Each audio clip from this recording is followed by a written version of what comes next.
Bharatiya Janata party के प्रदेश अध्यक्ष संजय जायसवाल मंगलवार को दिल्ली से पटना आते हैं और वो लौटते ही सीधे उपेंद्र कुशवाहा से मिलने उनके आवास पहुंचते हैं। इधर जनता दल यूनाइटेड से नाता तोड़कर उपेंद्र कुशवाहा ने अपनी नई पार्टी की घोषणा सोमवार को की थी। उनकी नई पार्टी का नाम राष्ट्रीय लोक जनता दल होगा। बदलते मौसम के साथ बिहार के राजनीतिक गलियारों की सरगर्मी भी तेज हो चुकी है। इधर अपने मुलाकात में संजय जायसवाल ने कहा कि यह बस औपचारिक मुलाकात थी। तो देखिए क्या कुछ कहते हैं संजय जायसवाल और उपेंद्र कुशवाहा। नई पारी की शुरुआत हमने की है तो सब लोगों की ओर से धन्यवाद मिल रहा है। हम लोग एक साथ काम करने वाले लोग हैं, मेरे मित्र हैं संजय जी, तो उनको भी जानकारी हुई। तो राजनीति में सब लोग हैं, मेरा कदम जिनको भी अच्छा लगा लोग धन्यवाद दे रहे हैं। तो इसी क्रम में आए और मुझको उन्होंने धन्यवाद दिया और हमारे यहाँ आए, घर पर आकर धन्यवाद दिया, तो हमने भी उनके प्रति आभार प्रकट की है। तो बस इसी रूप में मुलाकात थी। आगे आपसी सहयोग रहेगा दोनों का। बाकी और कोई बात करनी हो तो जाइए उनसे बात कर लीजिए ना। संजय जी से बात करेंगे 2024 से पहले। सर क्या कोई आने वाले समय में गठबंधन हो सकता है बीजेपी के साथ? देखिए अब जिसके साथ गठबंधन होगा हम बुला कर आपको बताएंगे ना, लेकिन संभावनाएं हैं, जल्दीबाजी क्या है। संभावनाएं तो सर तमाम हैं। सर शुरुआत हो गई। अब शुरुआत गठबंधन कोई आधा आज आधा कल आधा परसों ऐसे थोड़े होता है। आपने जिस तरह उसमें शुरुआत की कोई बात नहीं है। अच्छा कुशवाहा जिस तरह कुशवाहा का ये माने कि आज से आप संजय जायसवाल जी ने भी लंबा चौड़ा स्टेटमेंट दिया उस पे कि आपने एक बड़ा कदम उठाया है, क्योंकि राज्यपाल नॉमिनेटेड होने के बावजूद आपने पद से इस्तीफा दे दिया। हाँ निश्चित रूप से। अब मुझको लगता था कि राजनीति में नैतिकता के लिए भी जगह होनी चाहिए और हमने हमेशा ख्याल रखा है।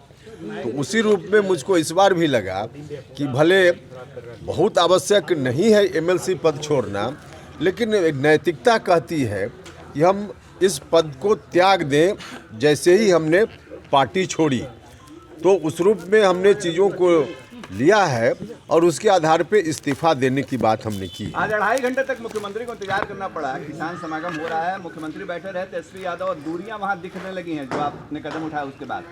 देखिए मुख्यमंत्री जी के आचार व्यवहार पर, उनकी बोलचाल की भाषा पर, जब उनका चेहरा हम लोग मीडिया में देखते हैं तब मुझको दया आती है। क्या थे नीतीश कुमार जी और क्या उनको उनके लोगों ने ही बना दिया। अब 2 घंटा 1.5 घंटा तक इंतजार करना पड़े बिहार के मुख्यमंत्री को अपनी मंत्रिपरिषद के किसी व्यक्ति के लिए, तो इससे बड़ा दुर्भाग्य कुछ हो ही नहीं सकता है। लेकिन है, अब जो है वह हम लोग देख रहे हैं। आज से माने कि आप एनडीए के फोल्डर में चले गए हैं।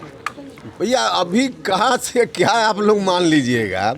अभी जो चीज तय होगी उसके संदर्भ में फिर हम आपको बताएंगे। अभी क्या जल्दीबाजी है। आपको सर नहीं लगता है, सर आपको नहीं लगता है कि आपके ऊपर जो आरोप लगता था जेडीयू के नेता आरोप लगा कि आप बीजेपी के संपर्क में है, जेडीयू के नेता आरोप लगा कि आप बीजेपी के संपर्क में है, तो आज संजय जायसवाल की मुलाकात से वो उस पर कुछ होगा?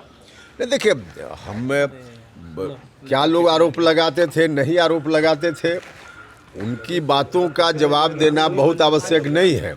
लेकिन थोड़ी देर के लिए हम मान भी लें कि लोग मुझको कह रहे थे कि बीजेपी के साथ इनका अलाइनमेंट हो गया है पहले ही, तो पहले कब कहाँ अलाइनमेंट करना चाहिए, यह तो बड़े भाई से उपेंद्र कुशवाहा ने भी कुछ सीखा है ना।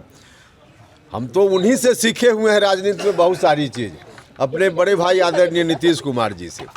और जो लोग भी मेरे ऊपर जेडीयू के लोग ऐसी बात कहते थे, उनको देखना चाहिए था कि उस दिन आखिर किस तरह से अलाइनमेंट था कि शाम में 6 बजे अपने विधायक दल की मीटिंग, 7 बजे जाकर इस्तीफा मुख्यमंत्री जी का गवर्नर साहब के यहाँ, 8 बजे आकर और पार्टी के साथ विधायक दल की मीटिंग में शामिल होना, फिर से जाकर 9 बजे रात में गवर्नर के यहाँ दावा करना कि हमको शपथ दिलाइए, और कल 2 बजे दिन का भी इंतजार नहीं, 10 बजे दिन में गवर्नर साहब शपथ दिला रहे हैं।